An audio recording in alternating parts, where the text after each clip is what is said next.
Olá, boa tarde a todos e a todas. Estamos aqui na nossa quarta aula e na aula de hoje a gente vai começar a entrar no trabalho que vocês vão desenvolver aqui nesse curso de pintura, né?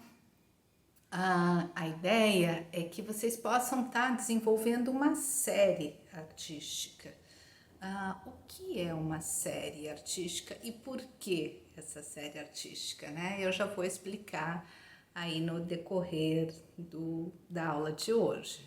Uma dúvida que muitas vezes surge quem está começando a pintar é o que eu vou pintar hoje, né? E é um baita problema, o que você vai pintar, o que eu quero pintar, né? E o fato de você ficar pensando no que você quer pintar, no que você quer fazer, no que desenvolver, muitas vezes acaba bloqueando o seu processo criativo. Por que isso, né? Porque a cabeça fica muito idealizando, né? A cabeça fica pensando e muitas vezes, quando a gente inicia a prática, surgem as ideias, né? Na verdade, a gente pode dizer que tem dois modos, existem vários modos, né? Do processo criativo de uma ideia, de uma temática, né? De uma série para desenvolver. Tem artistas que gostam de já ter o conceito bem amarrado, né? E vão desenvolver os seus trabalhos a partir desse conceito amarrado, ou esse conceito inicial, talvez, muitas vezes, né? Porque a própria obra, ela tem a capacidade de se desenvolver. Então, o fato de a gente permitir que a obra desenvolva, o conceito também vai amadurecendo, né? Eu acho muito complicado ter algo definido, assim, totalmente definido, e não permitir que a obra fale por si só, né? Porque ela fala. Então, geralmente, o que acontece é isso, a gente pode partir de uma ideia inicial, né? Mas ao estar desenvolvendo o trabalho, esse trabalho vai dizer outras coisas que, num princípio, muitas vezes a gente não tinha pensado. Então, o fato de a gente desenvolver uma série, a gente escolhe uma temática, né? Escolhe a nossa temática, escolhe materiais, as técnicas que você vai trabalhar nessa série, né? Para eliminar esses problemas do que pintar, como, etc e tal. E você se concentrar apenas no desenvolvimento desses trabalhos, né?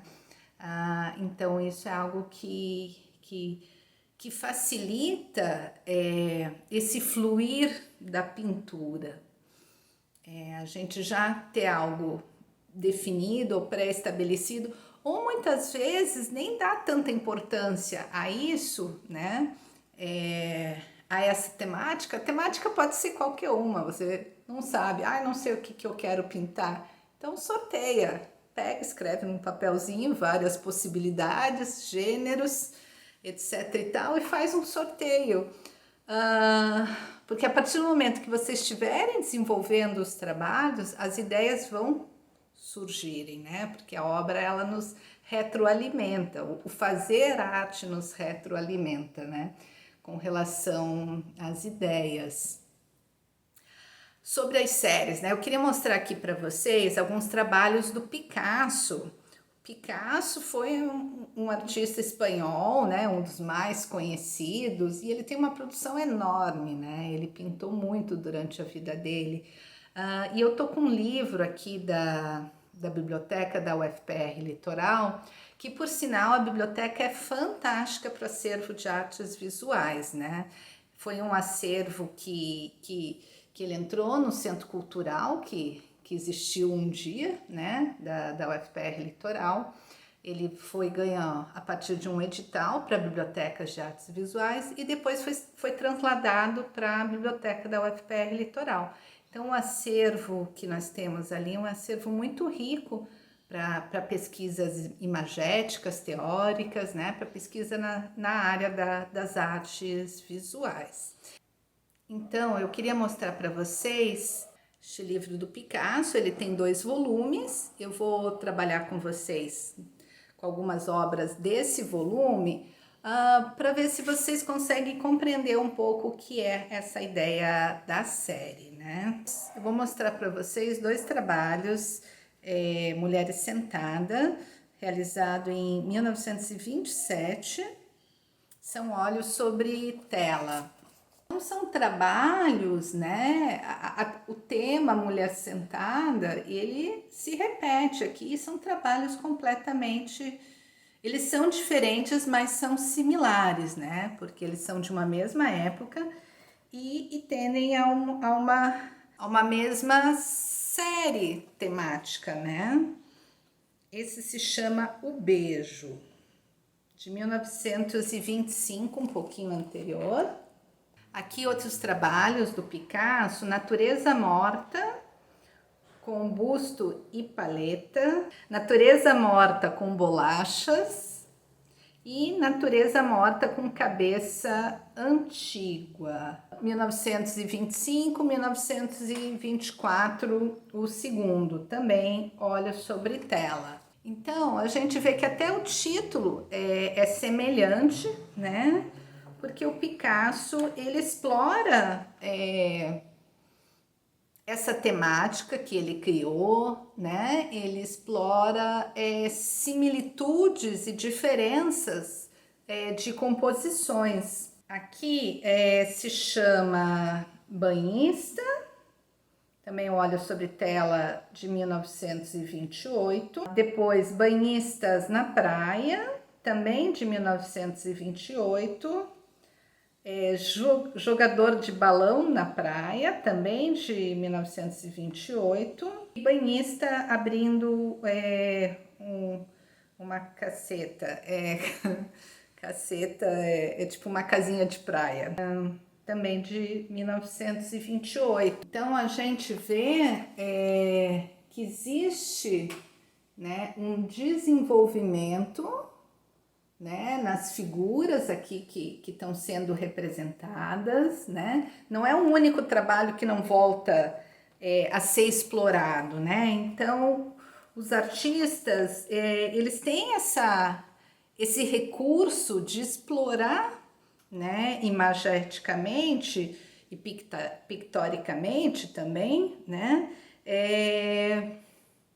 A partir de trabalhos anteriores, né? Você cria um trabalho e ele dá possibilidades para um próximo, e o próximo, e o próximo, e avançando, né? Ele é um contínuo, é uma exploração que o artista faz em cima da temática, né?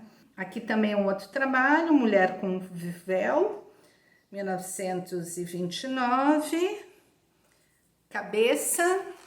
Outros 2 aqui. Agora, o Picasso explora muito essa questão da representação da mulher, né? Então, nós temos pinturas figurativas aqui, não realistas, mas que estão aí simbolizando, né, o corpo feminino nesse caso.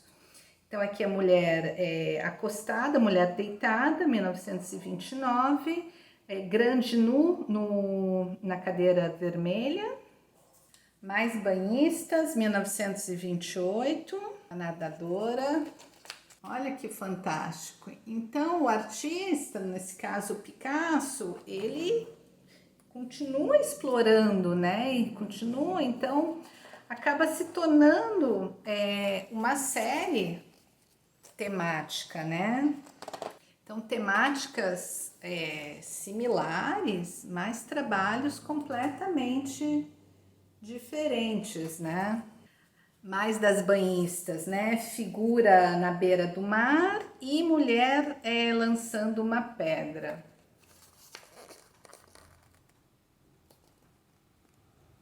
Fantásticas essas pinturas. Jogos de praia e salvamento. 1932, e O Salvamento. Vou mostrar aqui para vocês. Olha que interessante, né? Possivelmente esse foi o primeiro, e daí o artista utiliza recursos de parte da composição, né? Para realizar o próximo trabalho, né? Não necessariamente cronologicamente, né? Mas ele utiliza, ele explora.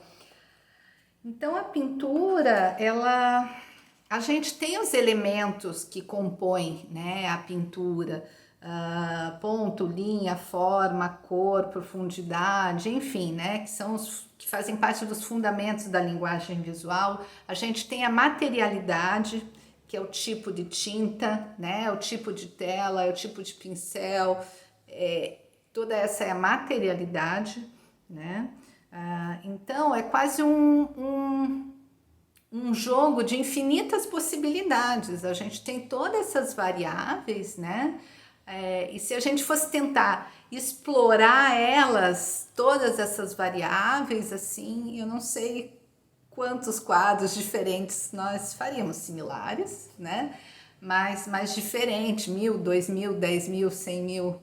Não sei se já calcularam as possibilidades, né, das variáveis que a gente tem, né, a partir do recurso da pintura, né?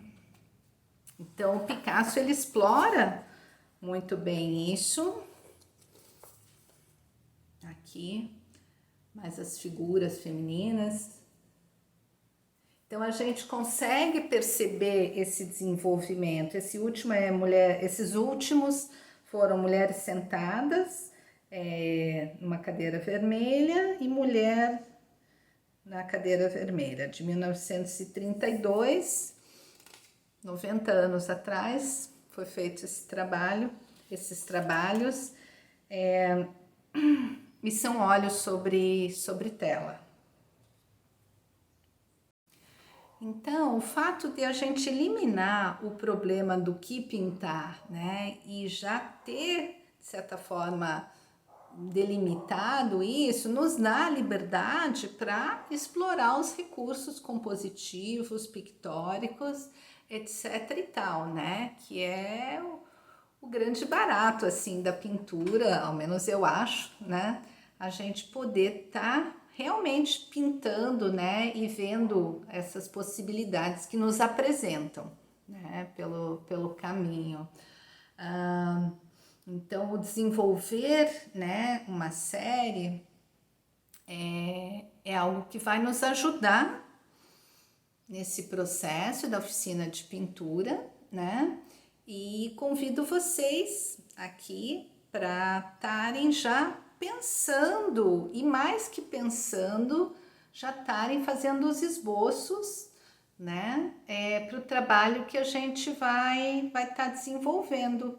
Por fim, né, sobre o tema, né, o que pintar também, além da questão da série, do que definir, né, eu lembro da minha época de faculdade de pintura, além dessa questão de o que pintar, né, até que a partir do momento que eu já defini o que eu iria pintar, minha primeira série foi As Marinhas, eu desenvolvi, já me perdi uns 18 trabalhos, 20 trabalhos, mais, né, até esgotar o que para mim naquele momento era suficiente e partir para uma outra série, né? Mas eu lembro também que é algo que me retornam também essas questões, é um pouco de a gente querer pintar o que vem na mente, né? E daí isso me faz lembrar uma frase do Van Gogh, que eu acho que é do Van Gogh, eu procurei nos livros e não achei a famosa frase dele, mas tem uma frase assim, que ele diz que os melhores quadros que ele pintou foi sentado na cama fumando cachimbo. O que ele quis dizer isso, né? Que as imagens mentais, as imagens que formavam na imaginação dele, né, nessa matéria mental, digamos, né, no plano mental, que foram os melhores trabalhos, porque ao tentar materializar essas ideias mentais, ele via que isso ficava diferente, porque é impossível, é impossível. E por que é impossível a gente materializar algo exatamente que está aqui na nossa mente? Porque são matérias diferentes, né? O sistema que a gente vê aqui na nossa mente, né, não é digital, mas seria quase uma projeção, né, digamos digital, mas não é digital, claro, né, é diferente da materialidade, né, e isso é outro assunto muito importante que eu gostaria de estar trabalhando aqui com vocês, né, sobre a materialidade da pintura. Porque a materialidade, ela tem características próprias, né? Vamos pensar nessa imagem mental aí que a gente teve, vai ser diferente, o resultado vai sair completamente diferente se eu escolher trabalhar com tinta a óleo ou se eu escolher trabalhar com tinta acrílica, com guache, com aquarela ou se eu fizer uma pintura digital, né? Os resultados vão ser completamente diferentes. Então, aonde que eu quero chegar, né? Que a materialidade, ela tem tanta força quanto o mundo das ideias, o espiritual, né? Que o Patterson chama. Tem um livro muito interessante, recomendo a todos a lerem, Os Problemas de Estética, de Luigi Patterson, e tem um capítulo que ele fala sobre a matéria artística, né? E ele vai trazendo ideias, né, com relação a arte ser algo mais espiritual, outras com ideias da arte ser algo mais material, para chegar na confluência que a arte é a junção de ambos, né? Do conceito, da ideia, né? Do sensível, do que ele quer trazer, né? O que ele quer expressar, o que o espectador absorve disso, né? E a própria recalcitrância do material que está sendo feito, né?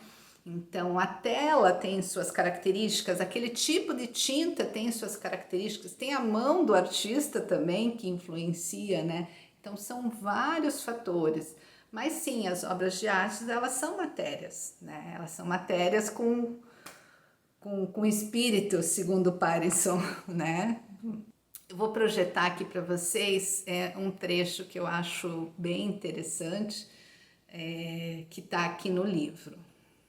A magia da obra de arte não é a convergência ou a copresença ou a mediação da sua espiritualidade e da sua fisicidade, mas a coincidência desses dois termos. O fato de na obra não existir nada físico que não seja significado espiritual, nem nada espiritual que não seja presença física. Outro trecho aqui que eu acho bem interessante sobre isso, vou ler aqui para vocês. Não obstante, as obras de arte são figuras espirituais, imagens que têm um significado humano, que falam à mente e ao coração, que transmitem sentidos interiores e profundos.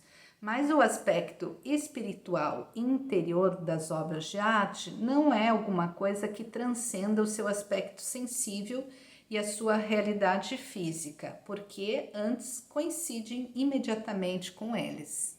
Dizer que na obra de arte o corpo é tudo não significa negar-lhe a espiritualidade, mas apenas afirmar que esta espiritualidade deve ser vista no seu mesmo aspecto físico.